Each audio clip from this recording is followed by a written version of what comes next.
I was sitting at the kitchen table, the hum of the dishwasher filling the silence, when our son's phone buzzed on the counter. Just a quick glance, that's all it was supposed to be. I didn't mean to snoop. But then I saw it, a message from an unknown number with a name I didn't recognize. I miss you. Can't wait for our next time together. My heart sank. A lump formed in my throat as I read it again, hoping I had somehow misread it. But the words stared back at me, mocking my disbelief. My hands went cold, and my pulse pounded in my ears as I scrolled up to see the previous messages. Most were mundane, random school reminders and game updates, but that message stood out like a siren in the dark. "Who's texting our kid?" I muttered under my breath, picking up the phone and swiping through the thread. The number wasn't saved, and the context of the messages was vague enough to keep my thoughts swirling. But then, there it was, Kate's name. Our Kate, my Kate. She must have sent the message to our son by mistake. That was the only explanation that made sense. My grip tightened around the phone as I continued to read. "Yesterday was incredible. You drive me crazy in the best way. Until next time." The words sliced through me like a hot knife. The room felt colder, smaller, and suffocating. I struggled to take a breath, my hands trembling as I put the phone back down on the counter. In that moment, my life shifted. Everything we had built, everything we had shared, now hung by a thread. I closed my eyes and took a deep breath, trying to process what I had just uncovered. Rage bubbled up inside me, the kind of rage that made you want to scream, break things, and demand answers. But I didn't scream, I didn't break anything, and I wasn't about to go storming into the living room where Kate sat, casually flipping through a magazine like nothing had changed. No, that's not how this was going to go down. Instead, I took a slow, deliberate breath and slid the phone back into place on the counter. I couldn't confront her now. Not like this, not without more. This wasn't going to end with some messy shouting match that left us both with regrets. If she was going to destroy our marriage, I'd make damn sure she paid for it. "Everything okay?" Kate called from the other room. I could hear the faint clink of her coffee cup on the table as she set it down. Her voice was calm, nonchalant. My stomach churned at the sound. "Yeah," I replied, my voice as even as I could make it. "Just checking something." I forced a smile and walked into the living room, where she looked up at me with those eyes I had fallen in love with years ago. How could she betray me like this? But I kept my mask on. I sat down across from her, picking up the newspaper, pretending to skim the headlines. Meanwhile, my mind raced. She thought she was in the clear, and maybe she had been until now. But that was over. I wasn't the type to jump to conclusions or fly off the handle without all the facts.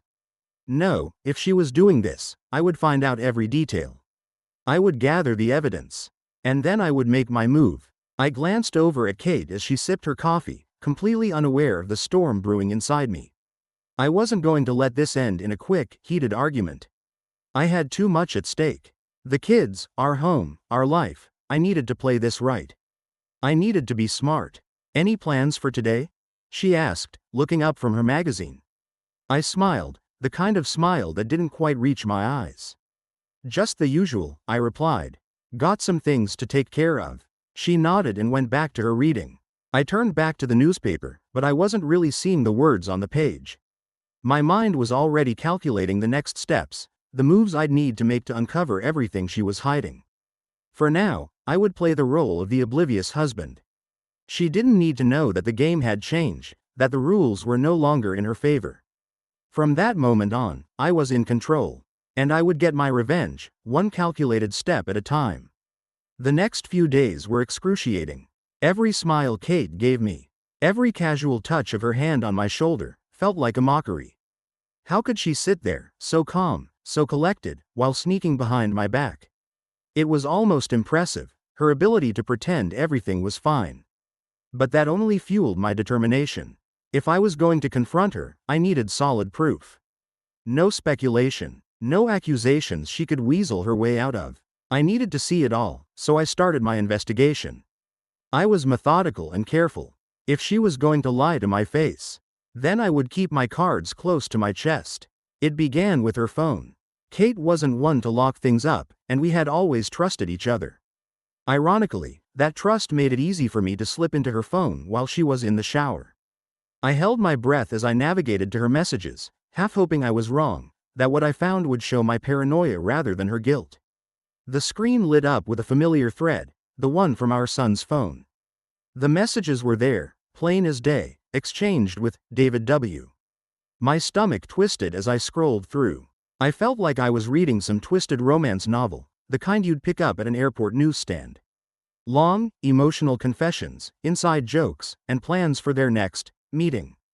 It was all there, the evidence I dreaded but needed to see. I took screenshots, my fingers moving faster as I flipped through the messages. I didn't have much time before she'd be out of the shower. When I had enough, I carefully put the phone back in its place, the water still running down the hall. Now that I had something concrete, I needed more. One bad move could tip her off and make her more secretive. So, I kept my eyes open for any other clues. The computer was next. Late that night, after she had gone to bed, I opened her laptop. My heart pounded as I searched through her emails, calendar, and anything that might link back to David. It didn't take long. Hidden among the folders marked Work and Projects was a folder simply named Personal. I clicked it open, greeted by a series of messages exchanged between Kate and David. Buried under the guise of work emails. They had been careful, masking their communications as project updates and business dinners. But there were cracks in their story. References to Our Little Escape and I Miss Our Mornings Together peppered the correspondence, each line tightening the knot in my chest. I copied everything onto a flash drive, carefully leaving no trace of my search. This wasn't just for me. I needed it for the storm I was about to unleash. Over the next few days, I kept gathering evidence, becoming a ghost in my own home. I followed her once more, pretending I was busy with errands. As I suspected, she left work early, heading to a small cafe off the main road. I parked my car a few blocks away and watched from a distance. My breath caught in my throat when I saw him, David. Tall, well-dressed, every bit the image of the successful, charming colleague. They hugged briefly before sitting down, laughing over their lattes as if they didn't have a care in the world. I snapped a few pictures, my hands steady despite the fury burning inside me. I forced myself to watch, to see them, to accept that this was my reality now. They weren't touching, not in the ways I imagined, but their faces betrayed the intimacy. The way they leaned in close, the way she smiled at him, like she used to smile at me. I wanted to storm in there, to rip them both to pieces in front of everyone. But that would have been too easy, too satisfying. I wanted this to hurt, to break them apart in a way they couldn't ignore. This affair had consequences, and they were about to learn what it meant to cross me. Back at home, I sifted through the evidence I had collected. Screenshots, photos, emails, I arranged them all methodically, like pieces of a puzzle. One slip up, one mistake from either of them and I would be ready to strike. I wasn't just going after my wife. No, this was about David, too. He was her coworker, and his career had given him the illusion of safety. I was about to shatter that illusion. In the meantime, I played the role of the clueless husband to perfection. I laughed at her jokes, made small talk over dinner, and even offered to pick up the kids from practice to help her out. She didn't suspect a thing. If anything, she seemed relieved, thinking maybe I was too busy, too distracted to notice her deceit. But every smile I gave her, every kind gesture, was a step closer to my endgame. I kept imagining the moment I would reveal it all. It would be swift, surgical, a strike that would leave no room for her to wriggle free. And David, his world was about to crumble. I had already begun drafting an anonymous letter to his superiors, compiling the evidence in a way that would leave his reputation in ruins. No one would hire a man who preyed on his coworkers, who jeopardized the company's image for a fling. For now, I waited, biding my time. I needed to gather every last piece, to make sure that when I made my move, it would be devastating and final. They thought they were safe, that their secret meetings and stolen moments would go unnoticed. They were wrong, and soon, they would realize just how far I was willing to go. I knew that gathering evidence was just the first step. With everything I had, it was time to escalate things. But I had to be careful. One misstep could send Kate and David into full damage control mode. No, I had to corner them, and make it so there was no way out. A week after I had gathered enough evidence, I made my move. It started with a phone call, one that I'd been planning for days. The contact was through a friend of mine. Someone who worked in corporate hour. He had seen cases like this before and knew exactly how to get through the proper channels. I dialed his number, my heart pounding in my chest as I explained the situation. "I've got something on one of Kate's colleagues," I said, keeping my voice level. "David W., to be specific. He's not just a problem for me, he's a liability for your company." My friend listened, then let out a slow breath. "You're serious about this?" he asked. I could hear the hesitation in his voice. But I had prepared for that. "I have all the evidence," I replied. "Text messages, emails, photos, you name it. I'm not asking for a favor. I'm giving you a heads up before this blows up in public. I think you'd want to deal with this internally first." Silence followed on the line, stretching out long enough that I began to wonder if he'd back out. Finally, he sighed. "Send me what you have. I'll make sure it gets to the right people." It was done. I hung up, my hands shaking slightly. This was it, the point of no return. From this moment, things would change, not just for me, but for everyone involved. I compiled the evidence into a neat, anonymous package and sent it off. It didn't take long before I received a confirmation text, "Received. It's being handled." The next few days passed slowly. I played the part of the loving husband as usual, pretending I was oblivious to Kate's ongoing affair. She came home late a few nights, and each time, I asked her how work was if she was feeling stressed. She nodded, a slight tension in her eyes, and I wondered if she could sense the walls closing in on her and David. Then, it happened. It was a Tuesday when Kate came home looking like she'd seen a ghost. I was in the kitchen, chopping vegetables for dinner when she walked in, dropping her bag on the floor with a thud. "Rough day?" I asked casually, glancing up. Her face was pale, her eyes wide with a mixture of fear and disbelief. It took every ounce of self-control to keep my expression neutral. "Yeah," she muttered, running a hand through her hair. "Something happened at work. With David." I set down the knife, raising an eyebrow. "Oh, what happened?" She hesitated, chewing on her bottom lip, a nervous habit I knew all too well. He got fired. Some kind of investigation. They said he was involved in an inappropriate relationship with a coworker. They think it's me." I kept my face calm, though inside, I felt a grim satisfaction. "That's awful," I said, feigning concern. "But if it's not true, I'm sure it'll get sorted out." She nodded slowly, staring at the floor. "I don't know how they found out. It's like they had everything. Emails, messages, stuff I thought was private." "Strange," I replied, turning back to the cutting board. "Guess it just goes to show that nothing stays hidden forever." She didn't say anything after that, just stood there, the reality of her actions sinking in. It was only the beginning, and I could tell she knew it. David was out, and soon, the dominoes would continue to fall. The days following David's firing were a whirlwind. Kate spent most of her time on edge, whispering hurried phone calls in other rooms, her anxiety spilling over into every aspect of our lives. I watched quietly, biding my time, knowing that the real fallout was yet to come. One evening, after putting the kids to bed, Kate approached me, her face drawn and exhausted. "We need to talk," she said, her voice barely above a whisper. "Sure," I replied, keeping my tone casual as I set down the book I'd been pretending to read. "What's on your mind?" She hesitated, wringing her hands together. "Things at work. They're bad. They've started asking questions about me, about my involvement with David. I don't know how they got all this information, but they're talking about launching a formal investigation." I nodded slowly, letting the silence hang in the air for a moment before responding. "I see. That's unfortunate." Her eyes snapped to mine, searching for something. Sympathy, understanding, a hint that I'd support her through this mess. But she found none of that. "Not anymore. You knew, didn't you?" She blurted out, her voice shaky. "You knew about me and David. You set this up." I met her gaze, feeling the tension between us crackle like a live wire. "I found out, yes. I saw the messages. I knew you'd been lying to me, and I decided to take action." Her eyes filled with a mixture of shock and anger. "So, you ruined his career? You're trying to ruin mine too?" "No," I replied calmly. "You did that yourself. I just made sure that the truth came out. You can't expect to carry on an affair and face no consequences, Kate." She took a step back as if the words had struck her physically. This is.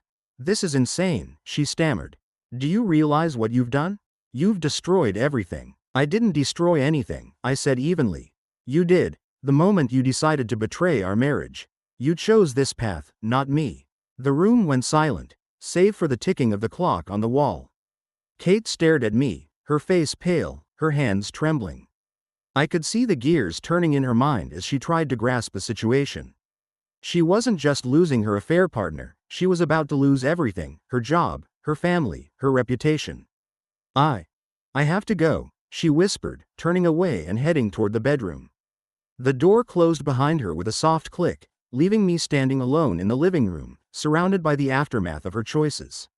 The following day, I made my own move. I contacted a lawyer, explaining the situation and providing the evidence I'd collected. The custody battle would be brutal, but I wasn't backing down. The kids deserved to be with someone who wasn't wrapped up in scandal and lies. Meanwhile, Kate's troubles at work intensified. Whispers spread through the office halls, rumors turning into facts as the investigation dug deeper. By the end of the week, she was called into a meeting with our. I watched her leave the house that morning, her shoulders slumped. Her eyes hollow. She knew what was coming, and there was nothing she could do to stop it. Later that evening, she returned home, silent and broken. She walked straight past me, not saying a word, heading to the bedroom. I waited for a moment, then followed. She was sitting on the edge of the bed, staring at the floor. It's over, she said, her voice barely audible. They fired me. I'm done. I stood in the doorway, arms crossed, feeling no joy in her defeat, only the cold satisfaction of justice served. You did this, Kate. Now we deal with the fallout. Her eyes filled with tears, but I turned away, leaving her to face the consequences of her actions. The path ahead was going to be difficult, but it was a path of her own making. And now, it was my turn to ensure that my children were protected from the wreckage she had caused. The day I filed for custody was the day things got real. I had anticipated a fight, knowing that Kate wouldn't go down without defending her position. Despite everything she had done, I knew she still cared about the kids, and the idea of losing them would hit her hard. But I was ready. I had my evidence meticulously organized, laying out every single detail of her affair and the resulting chaos it caused in our lives. When Kate was served the custody papers, her reaction was immediate. She stormed into the house, her face flushed with a mix of anger and fear. "You're really doing this?" she shouted, holding up the papers like a white flag in surrender. "You're trying to take the kids away from me?" I looked at her, forcing myself to stay calm. This was another step in a long process, and losing my composure wouldn't help. "I'm doing what's best for them," I replied coldly. "You've shown that you're willing to jeopardize our family for your own desires. They need stability, not a mother caught up in a scandal." She shook her head, tears welling up in her eyes. "They need their mother. You can't just cut me out of their lives because of one mistake." "It wasn't just one mistake, Kate," I shot back. "It was months of lies, betrayal, and recklessness. You brought this on yourself. I'm thinking about what's best for them, and that means a stable environment. Can you honestly provide that right now?" She fell silent, her eyes flickering with a mixture of defiance and helplessness. For a moment, I thought she might argue more, might try to plead her case, but instead, she turned and walked away. The slam of the bedroom door echoed through the house, a reminder of the battle that was just beginning. In the weeks that followed, our lives became a war zone. Lawyers were involved, meetings were scheduled, and every conversation between Kate and me turned into an argument. I gathered statements from friends and family, people who had seen the toll her actions had taken on the kids. I made sure to document every late night she spent out, every missed soccer game and school function. The more evidence I collected, the clearer the picture became. She wasn't fit to be the primary caregiver. The kids picked up on the tension, of course. They weren't stupid. They noticed the hushed arguments, the way Kate and I barely spoke unless it was necessary. I tried my best to shield them, to keep things normal, but there was only so much I could do. They asked questions, and I gave them vague answers, telling them we were working through some grown-up problems. It killed me to see their confused faces, to hear them wonder why things were falling apart. But it was for their sake that I kept pushing forward. Kate, meanwhile, fought back with everything she had. Her lawyer painted her as a victim of my controlling behavior, claiming I had invaded her privacy and manipulated the situation to suit my narrative. They argued that despite her mistakes, she was still a loving mother, someone who deserved to keep her place in the kids' lives. I countered every claim, presenting the facts, the affair, the deceit, the damage it had done to our family. I laid out the messages, the photographs, the meetings she thought were secret. There was no room for argument, it was all there, black and white, undeniable. When we finally stood before the judge, I kept my eyes forward, focusing on the goal, securing a future for my children where they wouldn't be dragged through their mother's mess. Kate glanced at me once, her eyes pleading for some kind of truce, but I looked away. This wasn't about us anymore. It was about what was right for the kids. The judge listened to both sides, his gaze shifting from me to Kate and back again. He reviewed the evidence, asked questions, and weighed the options. Then, after what felt like an eternity, he made his decision. "I'm granting temporary full custody to Mr. Thompson," he said, his voice steady and final. "Given the evidence presented, it's clear that the children's welfare would be best served in a more stable environment at this time. Mrs. Thompson, you will retain visitation rights, and we'll revisit this arrangement in 6 months." Relief washed over me, mixed with a tinge of sadness as I glanced at Kate. Her face had crumpled, eyes wide with shock and disbelief. She was losing the most important thing in her life, and part of me almost felt sorry for her. Almost. With the custody situation settled, at least for the moment, the fallout from Kate's affair continued to unravel. Her career, once stable and successful, was now teetering on the brink of collapse. The scandal had spread through the office like wildfire. In the world of corporate politics, reputation was everything, and hers had been tainted beyond repair. After her dismissal, she struggled to find another job. Every interview was met with whispers and sideways glances. News of her involvement with a colleague, the ensuing investigation, and the subsequent fallout had followed her like a dark cloud. Companies didn't want to risk hiring someone with that kind of baggage, no matter how good she was at her job. Kate spent her days on the phone, trying to secure some semblance of stability. I overheard snippets of her conversations as she pleaded with old contacts, former colleagues, and anyone who might give her a chance. It was a personal matter, she'd say, her voice strained with desperation. "It won't affect my work." But no matter how she spun it, the outcome was the same: rejection. I could see the toll it was taking on her. She became a shell of the confident woman she once was, the stress carving lines into her face. Our interactions were reduced to curt exchanges about the kids' schedules and the logistics of visitation. There was no warmth left, only a cold, practical approach to what our lives had become. One evening, as I was helping the kids with their homework, Kate entered the room, her expression strained. "I need to talk to you," she said quietly, glancing at the kids before motioning for me to step outside. I followed her into the hallway, folding my arms as I waited for her to speak. She looked up at me, her eyes red and puffy from crying. I lost the job offer," she said, her voice trembling.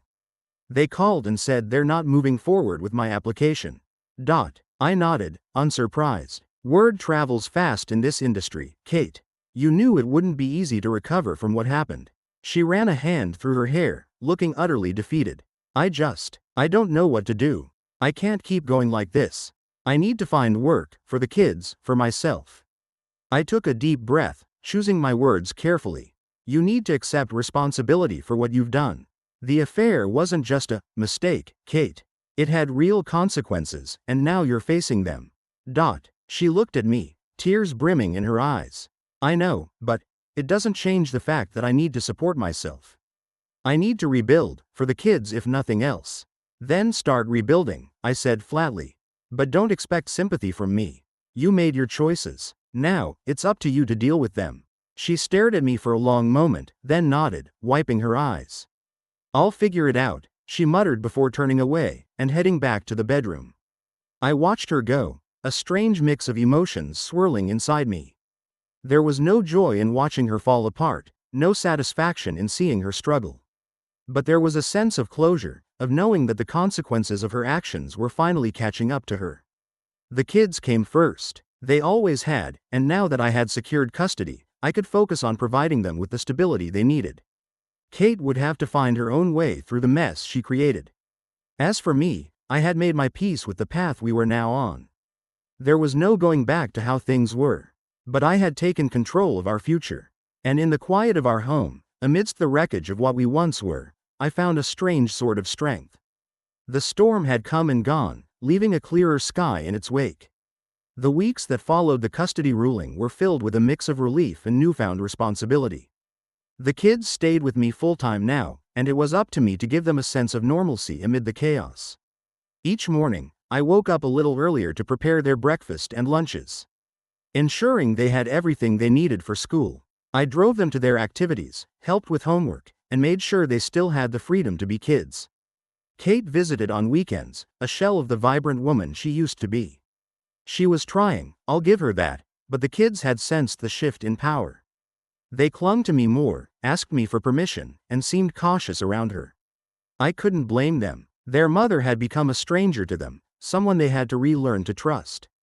Every time she walked through the door, it was like they were holding their breath, waiting to see which version of her they'd get, the remorseful mom who wanted to make amends or the bitter woman grappling with the fallout of her own actions. On Saturday, she arrived for her scheduled visit looking more put together than I'd seen her in weeks. She wore a smile that seemed genuine, and for a moment, I hoped she was starting to put the pieces of her life back together. As she played with the kids in the living room, I watched from the kitchen, silently observing how they interacted. "Can we go to the park today, Mom?" my youngest asked, her eyes wide with hope. Kate glanced at me as if seeking permission, and I nodded. "Sure, sweetheart," she replied, her voice warm and tender. "We can go right after lunch." I busied myself with the dishes, trying to ignore the knot in my stomach. This was the kind of day I used to dream of, our family together, doing normal things. But now, it all felt like a fragile truce.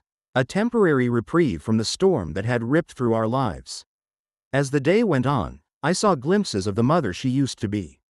She pushed the kids on the swings, played tag with them in the park, and laughed at their silly jokes. It was bittersweet to watch. The kids needed this, needed to see that their mom still cared about them. And yet, I couldn't shake the nagging thought, was this just an act, a desperate attempt to regain some semblance of her former life?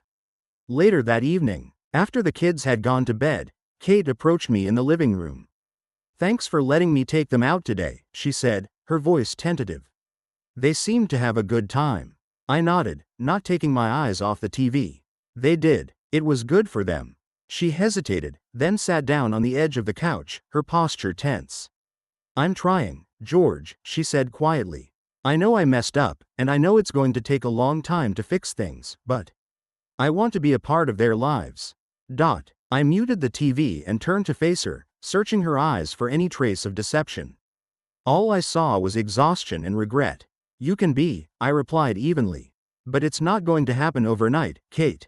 The kids need stability. They need to know that they can count on you to be consistent." She nodded, tears welling up in her eyes. "I know. I'm trying to find a job, to show them that I can get back on my feet. It's hard, though. No one wants to hire someone with my history."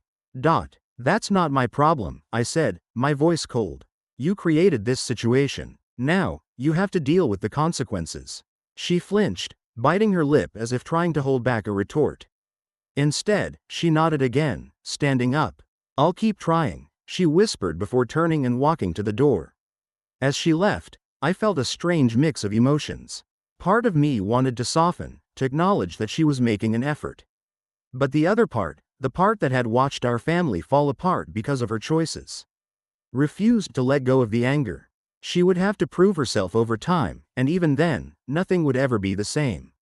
With Kate's visits now part of a routine, life began to settle into a new normal. The kids were adapting, slowly but surely, and I was starting to find my rhythm as a single parent. The mornings were hectic, packing lunches, checking homework, and getting them to school on time, but I managed. I even started cooking new meals, trying to create little moments of joy for them despite the underlying tension that still hung over our lives. One evening, as we sat around the dinner table, my oldest looked up from her plate. "Dad," she began hesitantly, her fork paused midair, "are things ever going to go back to the way they were?" The question hit me like a punch to the gut. I set down my own fork, taking a moment to gather my thoughts. "No, honey," I replied gently, choosing my words carefully. Things won't go back to how they were before. But that doesn't mean we can't have a good life. It just means things will be different. She nodded, her eyes reflecting a depth of understanding far beyond her years. I just miss when we were all happy together, she murmured. I reached out, squeezing her hand. I know, sweetie, I miss that too, but we're going to make new happy memories, okay? We'll find our own way. The conversation hung in the air, a reminder of the road we still had to travel. After dinner, I tucked them into bed, reading their favorite stories until they fell asleep. It was moments like these that reminded me why I was fighting so hard to keep our lives moving forward. Kate, on the other hand, was struggling. Despite her best efforts, job opportunities were scarce, and the financial strain was starting to show. During one of our exchanges about the kids, she brought up the topic, her voice tinged with frustration and defeat. I can't keep doing this, George, she confessed. I'm running out of options. No one wants to hire me, and I can't live off savings forever. I looked at her, feeling a flicker of pity despite myself. Have you tried looking outside your usual field? I asked, though I already knew the answer. Yes, she snapped, then sighed, rubbing her temples. But I'm not exactly qualified for much else. I've spent years building my career, and now it's gone. Then maybe it's time to rebuild from scratch, I suggested. Get some certifications, take a lower-level job, and work your way back up. You're not the only one who's had to start over. She glared at me, her pride wounded. It's not that simple. No, it's not, I agreed. But it's the reality. You can either keep fighting it or accept where you are and take the steps to move forward. Silence fell between us, the weight of our shared past pressing down on every word. Finally, she nodded, her shoulders slumping. I'll look into it, she muttered, turning to leave. As she walked away, I felt a mix of relief and exhaustion. She was finally starting to confront the mess she had made, but it was a long road ahead. Meanwhile, I had my own responsibilities, my own life to rebuild for the sake of the kids. Over the next few weeks, I focused on giving them the security they needed. We planned weekend trips, explored new hobbies, and spent quiet evenings watching movies together. Each day, I felt the bond between us growing stronger, the foundation of our new family life becoming more solid. Kate continued to show up for her visits, still struggling but trying to be present. I watched her interactions with the kids and the way she tried to engage them and build back the trust she had lost. It wasn't perfect, and there were days when the tension flared up, but I could see she was making an effort. One evening, after the kids were in bed, I sat down at my desk, staring at the stack of papers related to the custody case. I knew we'd have to revisit the arrangement in a few months, and part of me dreaded that conversation.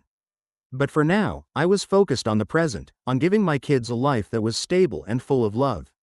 It wasn't the life I had envisioned, but it was ours. And in that, I found a sliver of peace. The past was behind us, and the future, though uncertain, was something we could build one step at a time. Months passed, and our routine had solidified. The kids had adjusted well, thriving under the new structure and predictability I worked hard to maintain. But Kate, despite her occasional efforts, was still struggling to find her footing. Job prospects remained scarce for her, and every now and then, I would hear through the grapevine about another failed interview or a new door that had closed on her. The tension during her visits was palpable. I could sense her frustration and desperation creeping in, especially when she tried to discuss matters concerning the kids' futures. On one particular evening, she arrived looking worn out, her eyes betraying sleepless nights and endless worries. George, I need to talk to you about the kids' school, she began, standing in the doorway as if uncertain she should enter. I kept my tone neutral, leaning against the kitchen counter. What about it? They're doing great now, I know that, but have you thought about their future? College savings, extracurricular activities. They're going to need more than what we have right now, she said, her voice tight with concern. It was a valid point, one I had already been considering. But I wasn't about to let her use it as leverage. Yes, I've thought about it. I've been working on a plan to make sure they have what they need, I replied, emphasizing the I to remind her of where things stood. She crossed her arms, frustration flickering in her eyes. George, I want to contribute. I want to help plan their future, too. I'm still their mother. You're their mother, yes, but that doesn't change the fact that I'm the one they rely on now. You've been trying to find a job for months with no success. So, Forgive me if I'm not jumping at the chance to rely on your help at this point, I shot back, unable to hide the bitterness in my voice. Her face fell, and for a moment, I felt a twinge of guilt. She stood there, staring at the floor, hands clenched at her sides. I know I've messed up, she said quietly, her voice breaking. I'm trying to fix it, to prove that I can still be there for them. I sighed, running a hand through my hair. Look, Kate, I get it. But this isn't about you proving anything to me. It's about what the kids need. And right now, they need stability. They need to know they have a solid future, and I'm going to make sure they have that. She nodded, tears glistening in her eyes.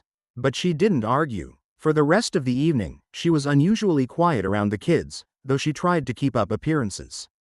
When she finally left, I sat down at the dining table, staring at the pile of paperwork that had become my constant companion: financial plans, school enrollment forms, and the endless list of things I needed to keep our lives moving forward. The next morning, as I got the kids ready for school, I couldn't shake the image of Kate standing in the doorway. Defeated and lost. It didn't change anything about the path I had chosen, but it served as a reminder of how far we'd come, and how far we still had to go. Despite our new rhythm, the sense of unease never entirely left me. I'd built this new life for us on the ruins of my marriage, but it felt fragile, like a house of cards that could collapse with the slightest gust of wind. And that just came one evening in the form of a phone call. I had just finished tucking the kids into bed when my phone buzzed on the kitchen counter. Glancing at the screen, I saw an unknown number. Normally, I would ignore it, but something made me pick up this time. Hello? I answered, keeping my voice low. George, came the voice on the other end, thick with anxiety. It's David. My grip tightened around the phone. David, the man who had turned my life upside down. What the hell do you want? I snapped, walking into the living room to keep the conversation out of earshot of the kids. I know I'm the last person you want to hear from. He began, sounding desperate. But I need to talk to you.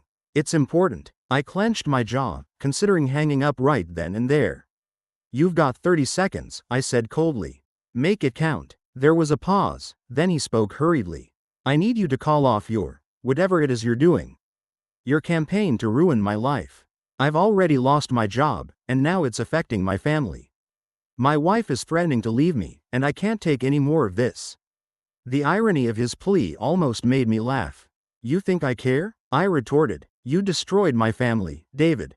You don't get to call me and ask for mercy. I know I messed up, okay?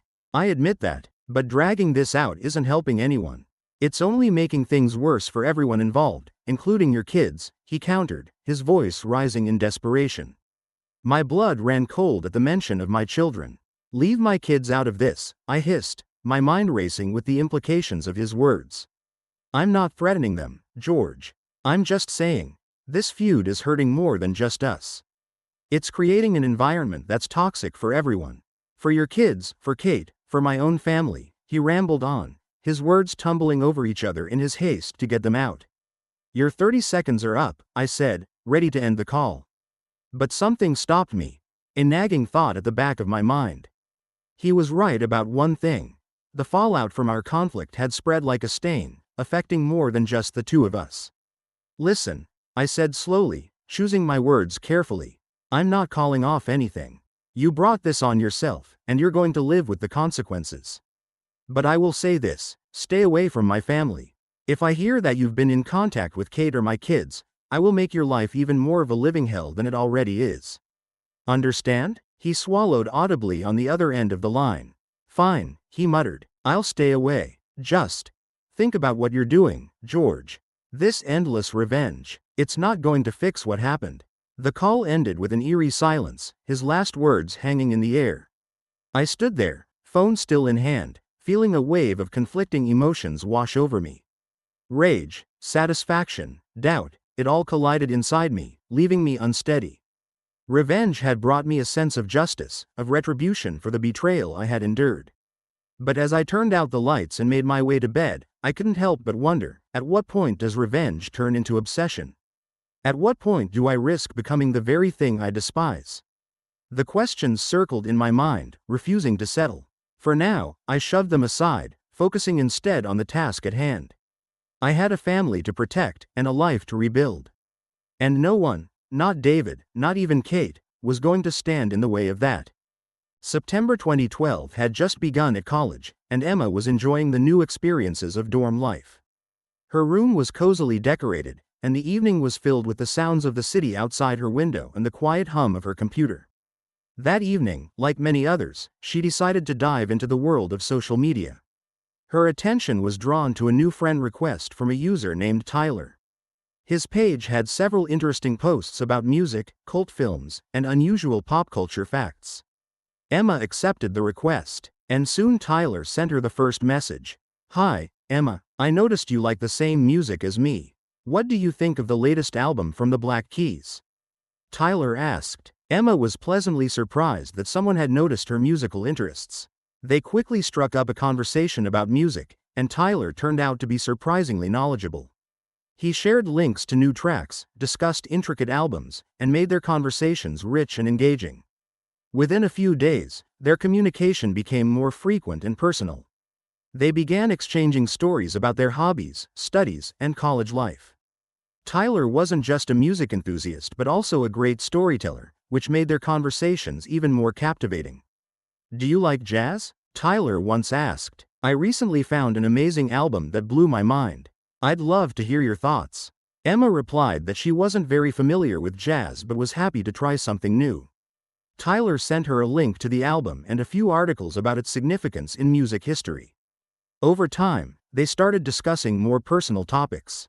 Tyler shared his thoughts on life, and Emma felt their conversations were growing deeper. She learned that Tyler dreamed of becoming a musician and loved the creative process. Weeks passed, and Emma got used to their regular chats. Their interactions were varied and exciting, and she couldn't help but feel that Tyler had become a good friend, even though they had never met in person. Their talks covered a wide range of subjects, from music to personal experiences, and Emma enjoyed their virtual friendship. But then came the moment when Emma decided to tell Tyler about her boyfriend. She didn't think it would change their communication and just wanted to be honest. Nervously, she typed, "There's something I haven't mentioned. I have a boyfriend, and I'm happy in my relationship. I hope this won't affect our conversations." Tyler's response was brief but sharp. He simply wrote, "I see. Hope you're both happy." Tyler's attitude changed abruptly. His messages became colder and more tense. He no longer shared new music discoveries and began frequently asking questions about her boyfriend, which felt odd and inappropriate. Emma sensed that something was wrong. The correspondence that had once brought her joy had now become a source of anxiety. Over time, Tyler's threats grew more serious.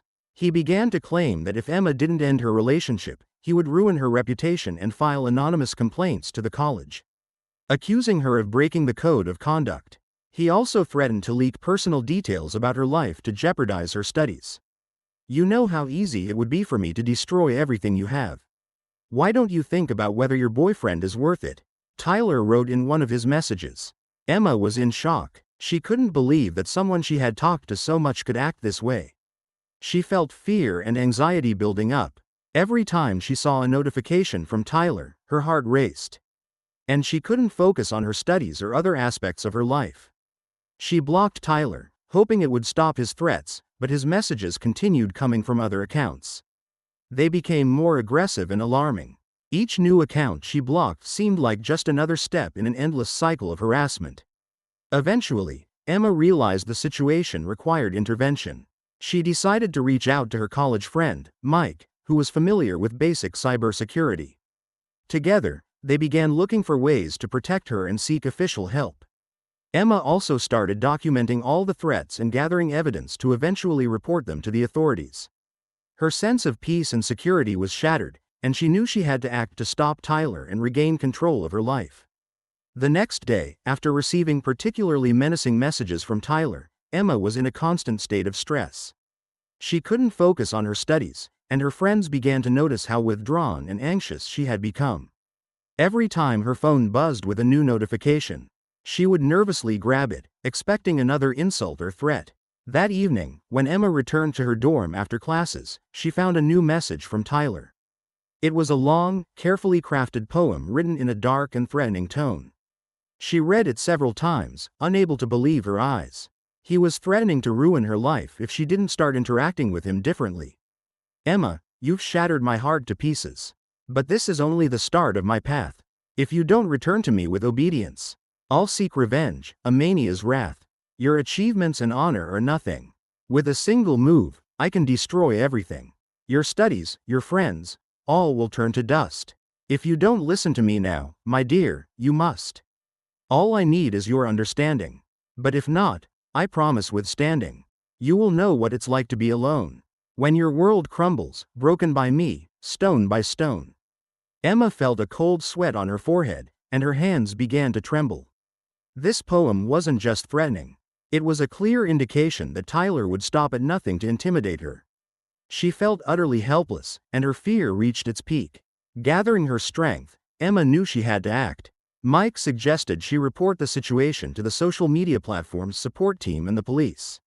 Emma also decided to share her situation with a college counselor to receive professional help and support. The counselor helped her understand the steps she needed to take to protect her personal safety and academic reputation. As Emma tried to navigate the situation, her life began to feel like a constant state of fear and anticipation. She could no longer walk around campus or engage in her usual activities without the anxiety that Tyler could be stalking her at any moment. Every sound from her phone was now a reminder that the threat was still there, and she needed to be ready for whatever actions her stalker might take next. Emma couldn't believe her life had descended into chaos. Every day, new messages filled her inbox and social media accounts. These messages were full of rage and malice. Tyler was using fake profiles to spread compromising information about her, posting fabricated stories and photos that could ruin her reputation. One morning, Emma discovered that her personal information had been shared on an anonymous forum. It included details about her academic life and private photos she had never posted publicly.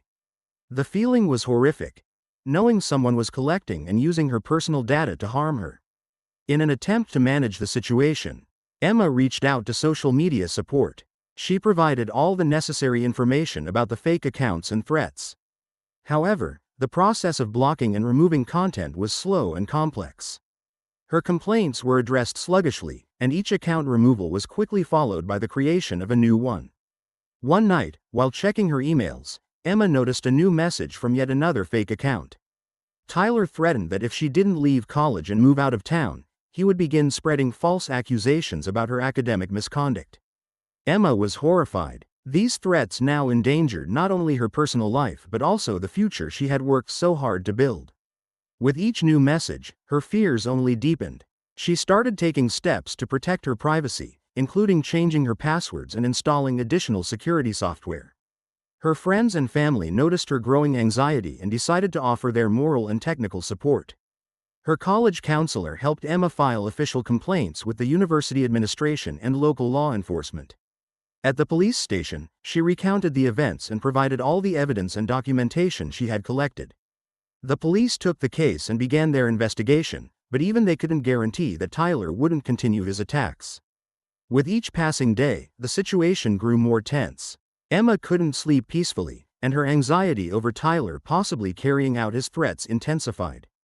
Her life was a shadow of normalcy, and every new message from her stalker was a grim reminder that her safety and privacy were at the mercy of someone's cruel games. Emma sat curled up under her blanket in her dorm room when her phone buzzed again. A notification popped up on the screen about a new message. With her heart pounding, she opened it and saw another threat from one of the fake accounts. This message was particularly terrifying. Tyler claimed that if Emma didn't agree to meet him in person, he would start stalking her in real life. "You don't understand how serious I am. If you don't meet with me, I'll start following you, no matter where you are. This is your last chance," the message read. The words hit her like a bolt of lightning. Emma felt her legs tremble with fear. She knew Tyler wouldn't stop at just threats, and now she was afraid to leave her room, unsure of what might be waiting for her outside the door. The secrets he held and the possibility of physical stalking weighed heavily on her. When Emma realized Tyler's threats were becoming more severe, she knew she couldn't handle it alone. The words haunting her through fake accounts had left her in a state of stress and panic. That evening, she decided to call her friends, hoping for their support and advice. Maggie and Josh, her closest friends, immediately responded to her call. They agreed to meet at the dorm to discuss the situation and figure out ways to protect her. When they arrived, Emma was sitting on the couch, clutching her phone, deeply worried. "Thank you for coming, guys," Emma began, her voice trembling. "This is unbearable. Tyler keeps threatening me, and I don't know how to deal with it." Maggie sat beside her and took her hand. "Emma, we're here to help you. We'll get through this together. But first, let's figure out what we can do to ensure your safety." Josh started with practical advice. "The first thing we need to do is secure your personal information. Let's check that all your social media profiles are private and remove any sensitive data that could be used against you. You should also change the passwords on all your accounts and enable two-factor authentication." Maggie added, "I can help you with that. We should also think about protecting your phone. If the threats keep coming, it might be a good idea to install a security app. And be careful about posting your location online. Don't give Tyler any more opportunities to track you." Emma nodded, her face relaxing slightly from their support. "I don't know what I would do without you. But how can I be sure he won't find me in real life?" "In that case, we need to reach out to campus security," Josh suggested. "They can help provide extra protection and contact law enforcement if necessary." Maggie added, "And we'll be here for you. You're not alone in this." They spent the evening helping Emma implement all the security measures they had discussed. Maggie and Josh took charge of changing passwords and setting up additional security while Emma worked on preparing a report for campus security about the situation. Emma felt relieved to have her friends by her side. Their support gave her the strength to face the situation and take the necessary steps. Although the fear hadn't left her, she felt like she now had a plan and resources to protect herself and fight back against Tyler's threats. When they were done, Josh and Maggie walked Emma back to her room and promised they would stand by her no matter what. Emma went to bed with the hope that, with the help of her friends and the actions she had taken, she could regain control of her life and overcome this difficult period. Emma sat at her desk in the dorm, a stack of printed threats and screenshots spread out before her. Each message, every threatening word, was meticulously documented and organized into separate files. Her heart pounded with anxiety as she prepared to meet with the police. She had written down the number for the local police department and, after taking a deep breath, made the call. The operator was patient and professional, listening to her story and scheduling a meeting for her to file a report. Emma felt a wave of relief that the police weren't dismissing her concerns this time and started preparing for the meeting. At the appointed time, she arrived at the police station, holding the folder of documents in her hands. The officer at the front desk directed her to a detective who specialized in cybercrime. Emma walked down the hallway, her footsteps echoing in the nearly empty building. Detective Brian Thompson, a middle-aged man with a serious expression and sharp eyes, greeted her in his office. Emma handed over all the materials and began explaining the situation. "So, you're saying this person has been threatening you through multiple fake accounts and also trying to intimidate you in real life?" The detective clarified as he skimmed through the documents. "Yes, exactly," Emma confirmed, her voice trembling. "I've tried blocking him, but he's created several new accounts and continues sending threats. He said he would ruin my reputation and grades and even threatened to stalk me if I don't agree to meet him." Detective Thompson nodded and began asking questions about the details of the messages and the threats she had received. He took copies of all her materials, including screenshots and emails. "We'll start by analyzing the information you've provided. We'll try to trace the IP addresses and assess how serious these threats are. In the meantime, you should take precautions and report any new threats or changes in this person's behavior," the detective said, carefully noting down the details. Emma nodded, promising to stay in touch with the police. She knew not everything could be solved quickly, but the fact that her case was being taken seriously gave her some confidence. "We'll do our best to figure out who's behind these accounts and ensure you're not harmed." The detective added, "If you receive any further threats in real life, notify us immediately. We'll also coordinate with your campus security to ensure they're aware of the situation and can help keep you safe." Emma left the police station feeling slightly lighter. Although the fear and anxiety hadn't fully left her, knowing that the police were handling her case and offering support gave her a sense of hope. Now, all she could do was wait for law enforcement to investigate and take the necessary actions. Back at the dorm, Emma updated her friends on what had happened, and they supported her through the process. They made sure her accounts were further secured and discussed a plan in case the threats continued. Emma decided to put her fears behind her and focus on returning to a normal life while the police conducted their investigation. With her case in the hands of the authorities, she hoped her fears would soon fade, and she could finally find peace again. The police began taking active steps after Emma handed over all her evidence. Detective Brian Thompson and his team dove into the intricate web of fake accounts that Tyler had used to issue his threats. At the start of the week, the detectives focused on analyzing the digital traces Tyler had left behind. They began by tracking the IP addresses linked to the accounts threatening Emma. This was no easy task, as Tyler had been using various proxy servers and virtual private networks, VPNs, to hide his location. "We're dealing with a pretty skilled manipulator," Detective Thompson told his colleagues as he reviewed logs on the screens. "His tactics leave little trace, but we need to find a way to unmask him." The police used several methods to track Tyler. They examined the IP addresses associated with the fake accounts and looked for common patterns in their activity. Often, Tyler used the same message templates and similar threats, which gave the detectives some leads. To verify their findings, the police also contacted internet service providers to obtain more precise data on the location and activity of the suspicious IP addresses. At the same time, they began analyzing digital fingerprints, such as metadata from the messages and activity logs, which could help identify Tyler's location. However, Tyler proved to be a difficult adversary. He constantly changed his digital footprint, making the police's job more challenging. Some of the accounts used for the harassment were registered through temporary email addresses and anonymous platforms. Meanwhile, Emma continued to monitor the new threats. She noticed that Tyler was still trying to send her messages through new fake profiles. Each new account contained the same elements of manipulation and threats, reinforcing her understanding that her stalker was not letting up. Fortunately, the police kept Emma informed. They regularly updated her on the progress of the investigation and offered safety advice. Within a few days, they were able to identify some key patterns that pointed to Tyler's possible location. "We've started tracking several suspicious addresses that match recent activities from the IP addresses," Detective Thompson informed Emma. "We haven't completely pinpointed his location yet, but we're moving in the right direction." Though the general mood within the police force was optimistic, apprehending Tyler remained a difficult task. His ability to manipulate his digital trail and continuously change tactics complicated the investigation. Nonetheless, they were determined to keep going until Tyler was caught and his harassment stopped. Hearing these updates, Emma tried to remain patient and hopeful. Despite her lingering fear, she felt that progress was being made. The support from the police and her friends gave her confidence that her situation would soon be resolved, and that she could return to a normal life. The police continued their investigation, delving deeper into the digital web Tyler had created. Detective Brian Thompson and his team discovered that Tyler wasn't a newcomer to cyberstalking. They found substantial evidence linking him to other similar cases.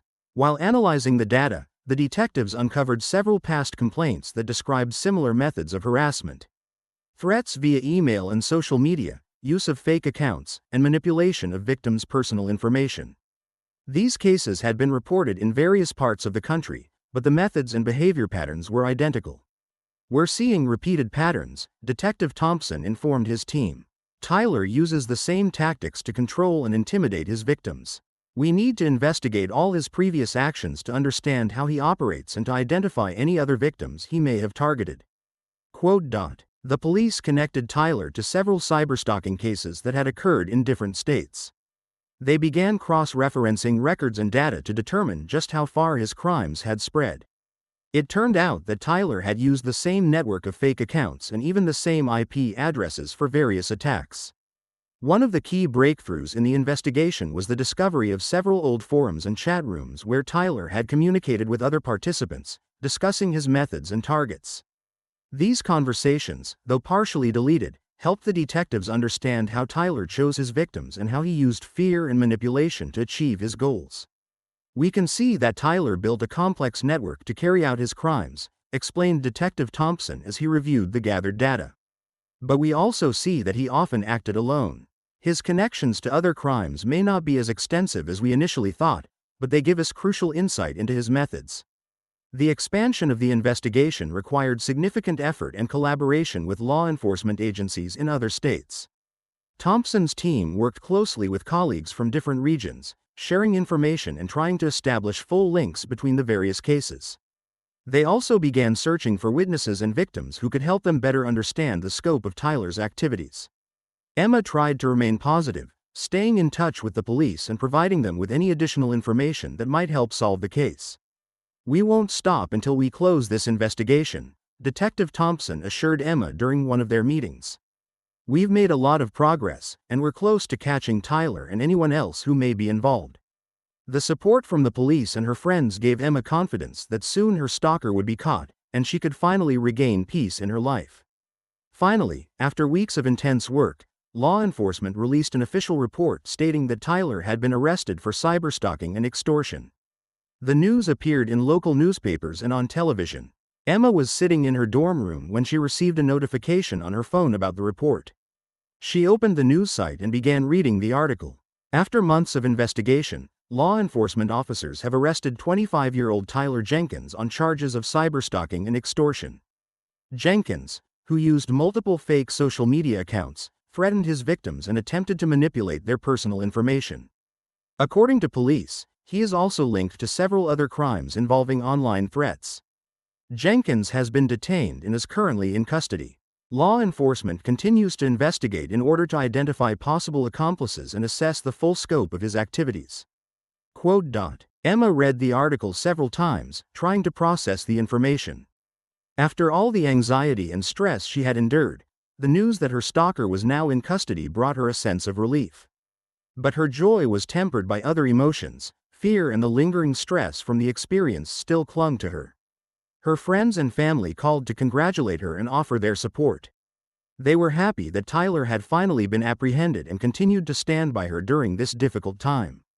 Although they tried to comfort her, Emma knew that her inner turmoil wouldn't disappear overnight.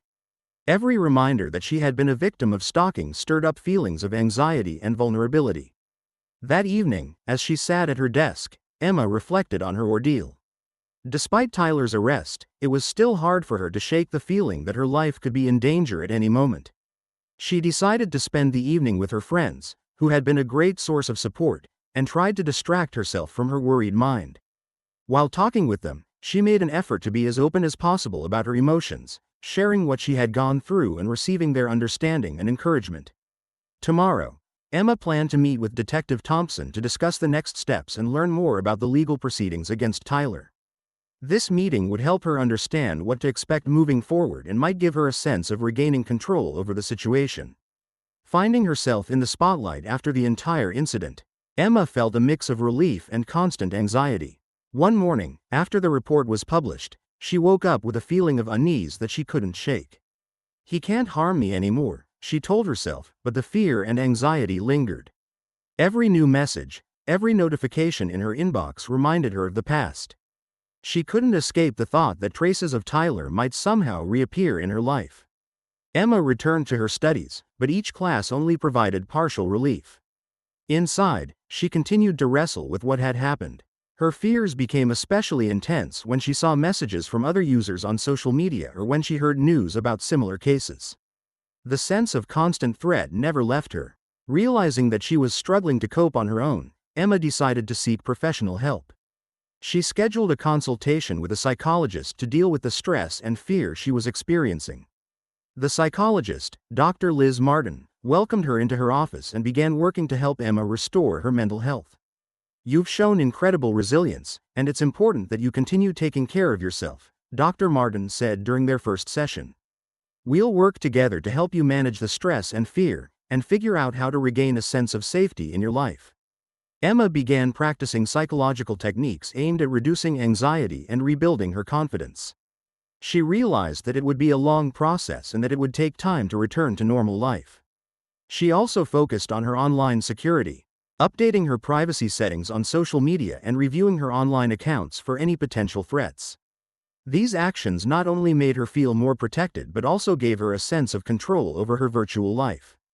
Despite the support from her friends and family and the fact that Tyler no longer posed an immediate threat, Emma still sometimes felt uneasy. At night, she would wake up at the slightest sound, reliving moments of fear from her recent experience. Each day was a struggle, But she was determined to move forward, step by step. "I'm trying to live a normal life, but it's hard," she told Dr. Martin. "Every day, I remind myself that I can take control of my life and that I'm not alone." The psychological help and the support from those around her gradually helped Emma return to her usual routine. She understood that her fears and stress were part of her recovery process, and she continued to work on overcoming them. Several weeks had passed since Tyler's arrest, and Emma's life was slowly returning to normal, but her inner state remained in question. The stress from the cyberstalking had left a deep impact, and Emma knew she couldn't manage it without professional help. "Hello, Emma," Dr. Martin greeted her with a warm smile. "How are you feeling today?" Emma settled into a comfortable chair and sighed. "It's hard to say. I'm still feeling fear and anxiety. Sometimes it feels like I'm facing what I went through all over again. I thought Tyler's arrest would solve everything. But it turns out that's not the case." Dr. Martin nodded with understanding. "It's normal to feel this way after such a stressful event. We'll work on helping you manage this stress and rebuild your confidence. Let's start by understanding what is causing you the most concern." Sessions with Dr. Martin began with analyzing how the events with Tyler had impacted Emma. She talked about her nightly fears, constant vigilance, and difficulties concentrating on her studies.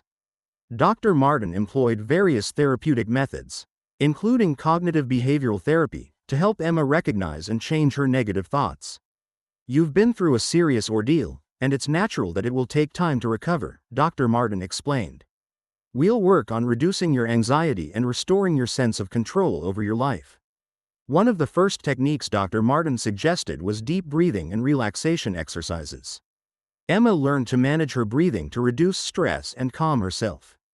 These exercises became part of her daily routine, helping her to soothe anxiety when it arose. Dr. Martin also recommended that Emma keep a journal where she could record her thoughts and feelings. This helped Emma to become aware of and analyze her emotions, as well as track her progress in recovery. The journal entries provided a safe and confidential way for her to express her fears and concerns. Over the weeks, Emma began to notice gradual improvements in her inner state. She learned to manage her anxiety and became more confident in herself. Although fears still occasionally returned, she now knew how to cope with them. "I feel like I'm finding myself again," Emma told Dr. Martin during one of their sessions. "It's difficult, but I feel like I can control my fears and not let them control me." Dr. Martin praised her progress and reminded her that recovery is a process that takes time. She emphasized the importance of continuing to work on herself and using the techniques Emma had learned. But the calm was short-lived. A few days after Tyler's arrest, Emma began receiving new messages that caused her even more anxiety than before. On Friday evening, sitting at her computer in her dorm room, Emma noticed a new notification on her phone. The message came from an anonymous account that she couldn't immediately identify. She opened it and read a few lines, her face paling with fear. "Did you think it would end when Tyler was arrested? This is just the beginning. We will continue his work and make sure you regret your actions." Emma's heart raced, and she felt a chill run down her spine. The words in the message were clear and threatened her safety. Emma felt her fear and anxiety return with renewed intensity. She quickly closed the message and looked at the other notifications. Each new message seemed increasingly menacing, reminding her that the problem was not over. Dialing Dr. Liz Martin's number, she reported the new threats and asked for advice. Dr. Martin advised her to contact the police immediately. Emma was in a panic but knew she couldn't ignore the new threats. When she arrived at the police station to report the new threats, the officers took her concerns seriously. They listened attentively and reviewed the new messages. Officers began checking IP addresses and other digital traces to attempt to track the source of the threats. They also learned that despite Tyler's arrest, he might have connections with others who could continue his actions. Over the next few days, the threats became more persistent and specific. They included references to personal information that Tyler might have shared with his accomplices. Emma realized that she was not only the target of cyberstalking but also potentially at risk of real-life stalking. With each new message, her sense of security eroded bit by bit. Emma decided that despite her fears, she would not succumb to panic. With the support of the police and her friends, she continued to confront this new level of threats, striving to maintain hope that the situation would be resolved and that she could regain her peace of mind. Realizing the gravity of the situation, the police initiated a secondary investigation to understand who was behind the new attacks and how this connected to Tyler's arrest. The officers examined all aspects of the new wave of threats, trying to piece together who might be responsible. They initially focused on digital traces. The IP addresses from which the threatening messages originated were thoroughly checked. The use of anonymous accounts complicated the task, but investigators used all available resources to trace the source. During the analysis of digital data, the police noticed that the new threats did not just come from a single individual but might be linked to several criminal organizations operating in the region. Investigators also discovered that the new threats involved not only individual criminals but also organized crime groups specializing in cybercrimes and extortion. These groups used methods of twisted control over their victims, creating a network of fake accounts and spreading false threats to undermine the morale and psychological well-being of the victims. The police began working on establishing connections between different criminal groups and identifying key figures behind the threats. Witnesses were interviewed, and data from potential informants were analyzed to gather additional evidence. The investigation became more complex when it was found that some of the new threats were linked to criminal groups engaged in illegal activities on the black market. These groups had their own goals and interests, and their involvement in targeting Emma could be part of a broader scheme. As the investigation expanded, the police involved federal agencies and expert teams to bolster their efforts in identifying the perpetrators. They developed a strategy to combat cyber threats, including the creation of a specialized cybercrime unit focused on detecting and disrupting the activities of these groups.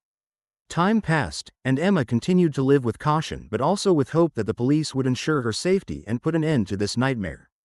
The investigation was approaching a decisive phase, and Emma hoped that she would soon be able to return to a peaceful life, free from threats and fear. While investigating connections between various criminal groups and analyzing all the collected evidence, the police made a significant breakthrough. They discovered that the new threats were not the work of a random criminal but of someone directly connected to Tyler. This person, who was one of Tyler's closest accomplices, had previously worked with him in schemes of extortion and cyberstalking. Investigators identified him as David Benson, a former criminal partner of Tyler. David had experience in manipulation and was familiar with the same tactics Tyler used to intimidate and control his victims. The investigation revealed that David had continued Tyler's activities after his arrest, trying to maintain control over the situation and continue to terrorize Emma. Using complex anonymity schemes and numerous fake accounts, he attempted to create the illusion that the threat from Tyler had not disappeared. Maintaining an atmosphere of fear and anxiety, the police began preparing for David's arrest. They gathered all necessary evidence and monitored his activities to ensure he did not manage to escape. The operation was meticulously planned. Officers used data on his whereabouts and digital traces to locate him and prepare for the arrest. One early morning, while David was attempting to send threatening messages again, the police raided his apartment. The operation was successful, and David was apprehended without incident. Computers, phones, and other devices containing evidence of his criminal activities were seized from his home. During the search, records of correspondence, fake accounts, and even documents confirming his connection to Tyler were discovered. After his arrest, David began cooperating with the police, but his confessions only confirmed the suspicions. He admitted to being involved in cyberstalking and extortion and that his aim was to continue Tyler's work using all available methods. David also revealed that he had planned even more serious manipulations if he had not been arrested. The police held a press conference to announce the completion of the investigation and David's arrest.